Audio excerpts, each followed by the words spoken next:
Thank you all for listening today as we break down the life, presidency, and accomplishments that prove the legendary 13th President Millard Fillmore's supremacy over JFK. Millard, thank you for your time. We only have 2 minutes to demonstrate your supremacy over JFK, so we're going to jump right into it. Briefly, please explain your life prior to your presidency.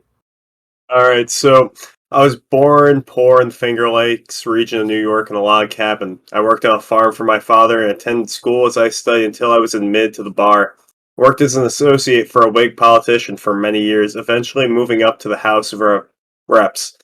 8 years later, I was elected vice president under Zachary Taylor. My uprising was such a true and beautiful rags to riches story.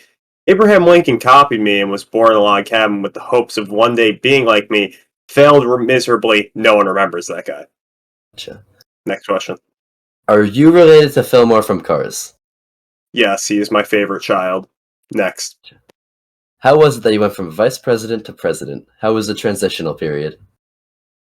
So, Zachary Taylor died unexpectedly, and I was thrust into a horrendous position, faced with the likely secession of the South and angry Northerners. There was no time to transition, as I was still in the process of selecting my cabinet and folding my socks as Congress passed a fugitive slave bill.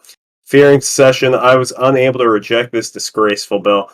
Let the records show I was personally very against slavery, but had to put my job and the country before my personal interests. Next question.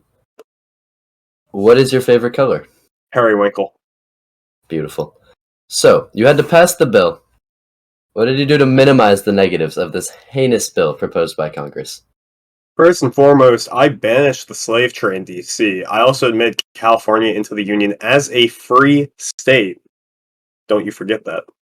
Other than the Compromise of 1850, what are some of your greatest accomplishments? I ordered for a mission to open Japan to the rest of the world for trade, a major influential trade partner to our West. I also personally fought a fire at the Library of Congress to save precious books. The right hook on that one.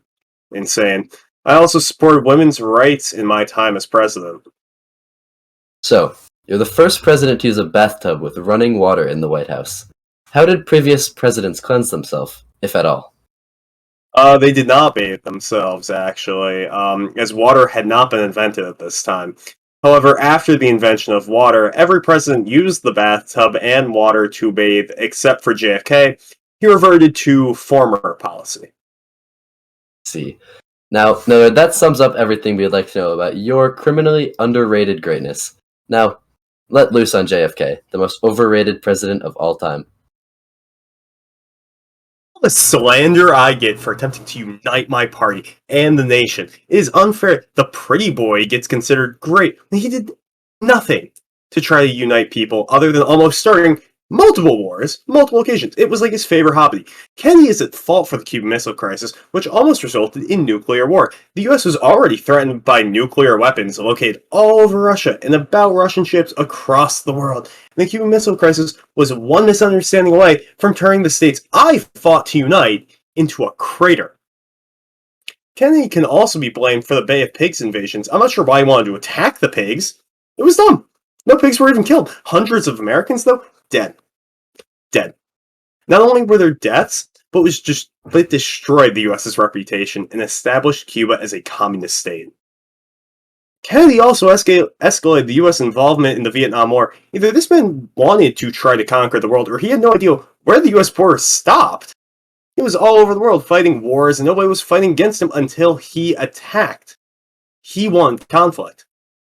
And that's not all. He even backed a coup in Iraq against a pro-Soviet military leader. Yeah, he tried to kill a leader of the country with nuclear bombs pointed at us. Great idea. This coup led to the rule of none other than Saddam Hussein.